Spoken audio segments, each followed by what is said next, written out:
All right, guys, this is Dr. Andrew back here with Operation Critical, where we like to talk about everything from general surgery to trauma surgery to SICU and, of course, Palm Crit. So today's topic is going to be a relatively important and high yield one, and it's going to be that of ARDS, which stands for Acute Respiratory Distress Syndrome. This is ideal for any med student who needs this, resident review, or even ICU rounds. So let's talk about ARDS. It's one of the most feared causes of hypoxemic respiratory failure in the ICU. Whether you're on the floor, in the ER, or in the unit, this is one condition you must know cold. So what is it? ARDS is not a disease, it's a clinical syndrome. It is severe inflammation in the lungs, leading to non-cardiogenic pulmonary edema. Essentially, the alveoli fill with protein-rich fluid and gas exchange plummets. The key to remember for your test, it's not caused by heart failure. It's caused by direct or indirect injury to the lungs. So common triggers, sepsis is the number one cause. Pneumonia, viral or bacterial. Aspiration of gastric contents, trauma, like pulmonary contusions, pancreatitis. Yes, belly causes lung injury. And TRALI, an MBME favorite, transfusion-related acute lung injury. And some other ones, just to know, inhalation injury, drowning, or yes, everyone's favorite, COVID-19. So to diagnose ARDS, we use something called the Berlin criteria. I highly recommend knowing this for your rotations. For this, you'll need four things, and here they are. Number one is acute onset.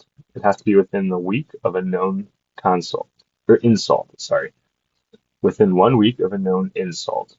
You'll have bilateral opacities on chest X-ray or CT. It's not explained by cardiac failure or overload. And the hypoxemia is based on the PaO2 FiO2 ratio with PEEP greater than or equal to 5. Severity is based on that PF ratio.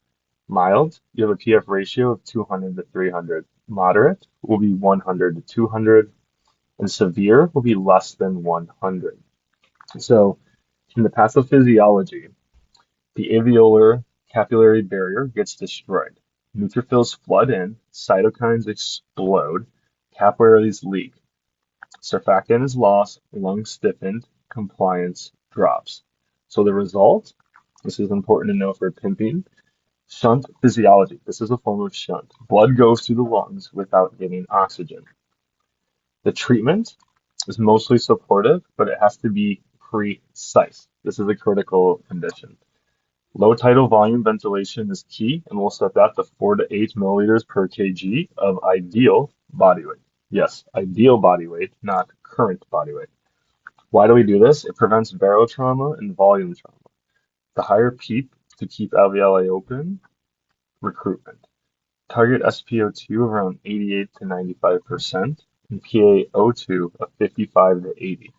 We tolerate oxygen to avoid ventilator injury.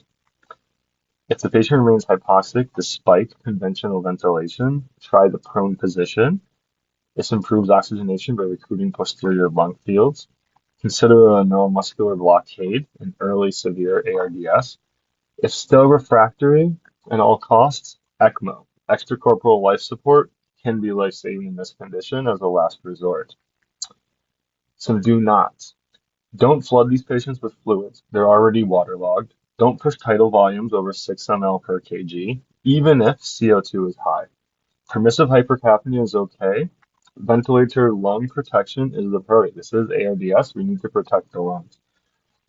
As far as the prognosis goes, the mortality varies. It can be 27% in mild ARDS and up to 54% in severe. Risk goes up with age, comorbidities, and if multi-organ failure sets in, it increases even further.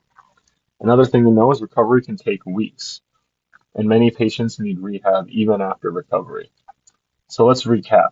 ARDS is a lung injury, not heart failure. Treat it with lung protective ventilation, cautious fluids, and prone positioning if needed.